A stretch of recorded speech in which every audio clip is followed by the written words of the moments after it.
Hello friends, welcome to the TN bankers academy. ஒரு பிகினராக எல்லாருக்கும் வரக்கூடிய டவுட்டு தான் ஆஸ்பிரண்ட்ஸ் இது. இப்போ தான் நான் சிலபஸை கம்ப்ளீட் பண்ணியிருக்கேன் சார்.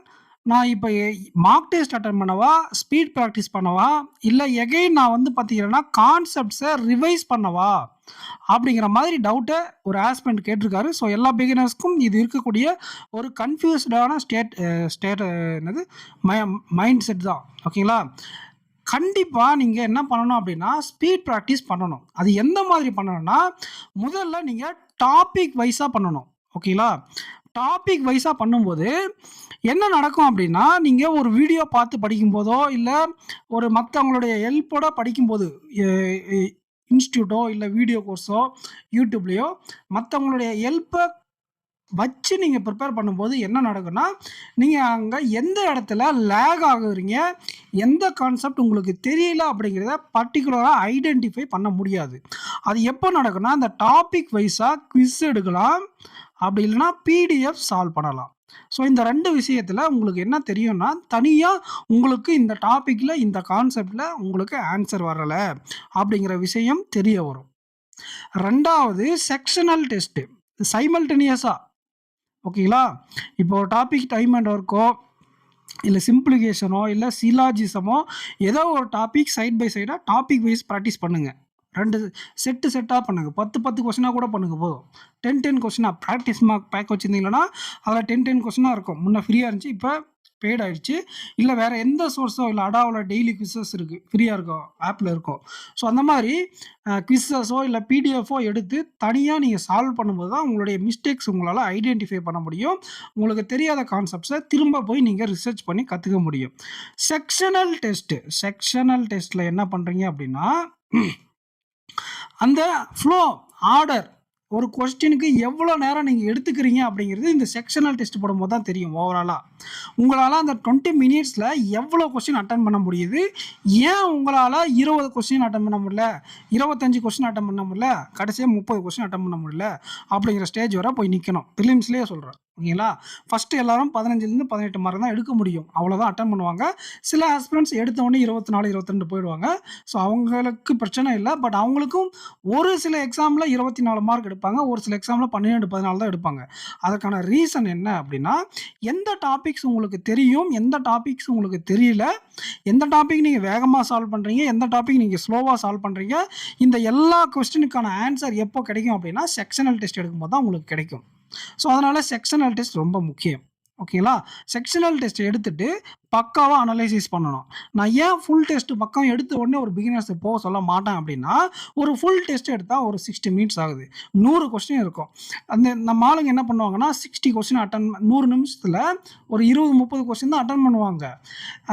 அனலைசிஸ் பண்ணுறதுக்கு வந்து பார்த்தீங்கன்னா 40 கொஸ்டின் 45 கொஸ்டின் அட்டன் பண்ணுறாங்க அப்படின்னா 55 கொஸ்டின் வந்து அனலைசிஸ் பண்ணுறதுக்கு இருக்கும். அப்போது என்ன பண்ணுவாங்கன்னா சோம்பேறித்தனம் பட்டுட்டு விட்டுட்டு போயிடுவாங்க. சரி, நீங்கள் ஒரு 65 கொஸ்டின் அட்டன் பண்ணியிருக்கீங்கன்னா கூட 35 கொஸ்டின் நீங்கள் என்ன பண்ணணும், அனலைசிஸ் பண்ண அட்டன் பண்ணாததை தப்பு பண்ணது ஒரு 4-5 கொஸ்டின் இருக்கும். ஸோ இத்தனை கொஸ்டின் அனலைசிஸ் பண்ணணுமா அப்படின்னு டீஃபால்ட்டாகவே என்ன நடக்கும்னா, ஒரு பிகினருக்கு அந்த மைண்ட் செட் வராது. நீங்கள் ஒரு செக்ஷனல் டெஸ்ட் எடுக்கிறீங்க அப்படின்னா நீங்கள் 35 கொஸ்டின் தான் மொத்தமாகவே அட்டன் பண்ணுறீங்க. அதில் 15லேருந்து 20 கொஸ்டின் அட்டன் பண்ணிடுவீங்க. ரிமைனிங் 15 கொஸ்டின் தான் நீங்கள் ரிவ்யூ பண்ண போகிறீங்க, சால்வ் பண்ணி பார்க்க போகிறீங்க. அப்படிங்கிற பட்சத்தில் உங்களால் ப்ராப்பராக ரிவ்யூ பண்ண முடியும். நீங்கள் 20 கொஸ்டின் தான் அட்டன் பண்ணீங்களே மொத்தமே. அந்த 20 கொஸ்டினில் எது அதிகமான டைம் எடுத்துச்சு, எது கம்மியான டைம் எடுத்துச்சு, என்ன மிஸ்டேக் பண்ணீங்க, என்ன டாபிக் வரலைங்கிறத முதல் கொண்டு அனலைசிஸ் பண்ண ரொம்ப ஈஸியாக இருக்கும். ஸோ 20 நிமிஷம் தான் நீங்கள் டெஸ்ட் போடுறீங்க அப்படின்னு நீங்கள் மைண்ட் செட்டில் எடுக்க வேண்டாம்.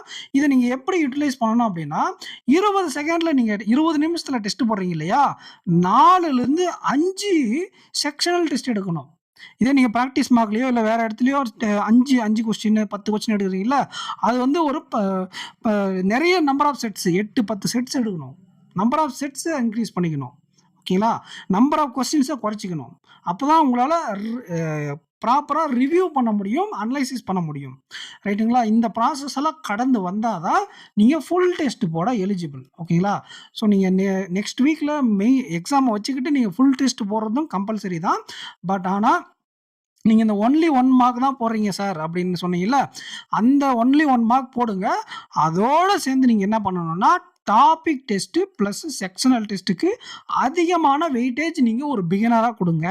நான் என்ன சொல்லுவேன்னா, இந்த சாட்டர்டே 4th ஷிஃப்ட் ஒரு எக்ஸாம் இருக்கு இல்லையா, அதுக்கு நீங்கள் ரொம்ப ப்ரையாரிட்டி கொடுக்க வேண்டாம்னு சொல்லுவேன். ஏன்னா இப்போ தான் சிலபஸ் முடிச்சிருக்கீங்க. ஒரே வாரத்தில் நீங்கள் ஆர்பி அசிஸ்டன்ட் அளவுக்கு காம்படிட்டிவ் எக்ஸாமை கிராக் பண்ணணும் அப்படிங்கிற ப்ரெஷரில் ப்ராக்டிஸ் பண்ணுங்கள். நிறைய ப்ராக்டிஸ் பண்ணுங்கள். பட் ஆனால் அந்த ப்ரெஷரை எடுத்துக்க வேண்டாம். நீங்கள் பண்ணக்கூடியது என்னன்னா, நீங்கள் இந்த சாட்டர்டே 4th ஷிஃப்ட் இருக்கு இல்லையா, அந்த எக்ஸாமில் கிளியர் பண்ணணுன்ற மைண்ட் செட்டை விட்டுட்டு உங்கள் பெஸ்ட்டை கொடுக்கணும். மற்றவங்களை கம்பேர் பண்ணுங்க, கட் ஆஃப் விட்டுருங்க. உங்களுடைய மேக்ஸிமம் அவுட்புட் இப்போ இருக்கிறதுல மேக்ஸிமம் அவுட்புட் என்ன கொண்டு வர முடியுமோ அதற்கான எஃபர்ட்டை போடுங்க. அது சில நேரங்களில் கிளியர் பண்ண வைக்க முடியும், சில நேரங்களில் கிளியர் ஆகாமல் கூட போயிடும். ஆர்பி அசிஸ்டண்ட்டை பற்றி நீங்கள் அந்தளவுக்கு ஒரி பண்ணிக்க வேண்டாம். டாப்பர்ஸே அதில் கிராக் பண்ண மாட்டாங்க. ஓகேங்களா?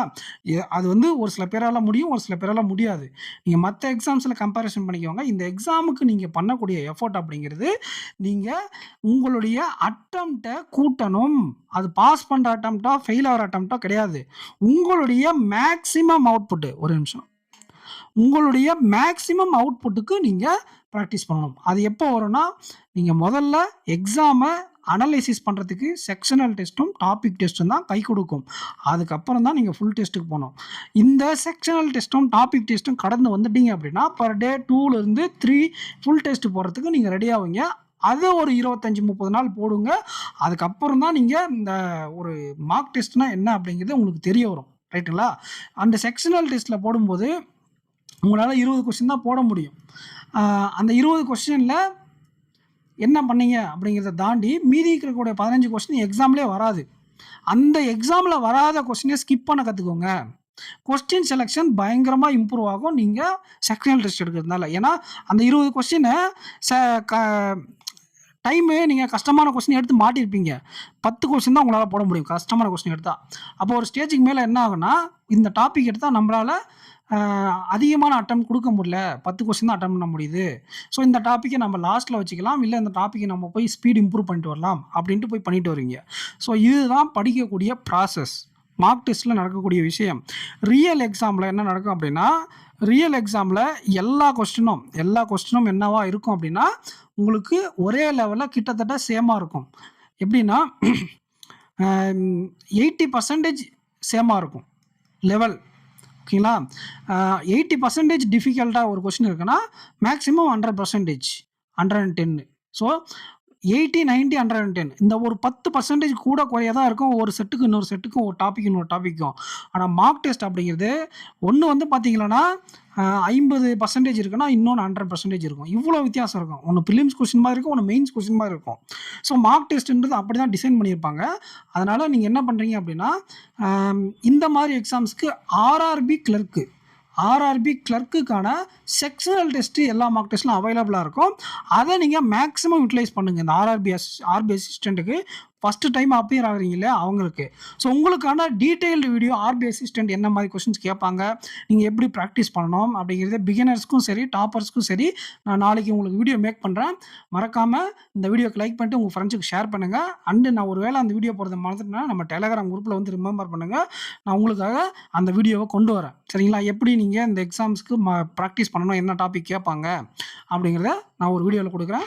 ஸோ இந்த வீடியோ உங்களுக்கு யூஸ்ஃபுல்லாக இருந்தால் கமெண்ட் செக்ஷனில் கமெண்ட் பண்ணிட்டு போங்க. முக்கியமாக பிகினர்ஸ்க்கு தான் இந்த வீடியோ மேக் பண்ணேன். Thank you aspirants. நெக்ஸ்ட் வீடியோ அனுப்பலாம். தேங்க்யூ. அண்ட் நம்மளுடைய டிஎன் பேங்கர்ஸ் அகாடமி ஆப்பை டவுன்லோட் பண்ணாதவங்க டவுன்லோட் பண்ணிக்கோங்க. ஆப்பு வெப்சைட்டுடைய லிங்க்கை கமெண்ட் செக்ஷனில் கொடுத்துருக்கேன். அஃபேர்ஸ் க்ளோடில் கரண்ட் அஃபேர்ஸ் கொடுத்துட்ருக்கோம், அதையும் ஃபாலோ பண்ணிக்கோங்க. தேங்க்யூ.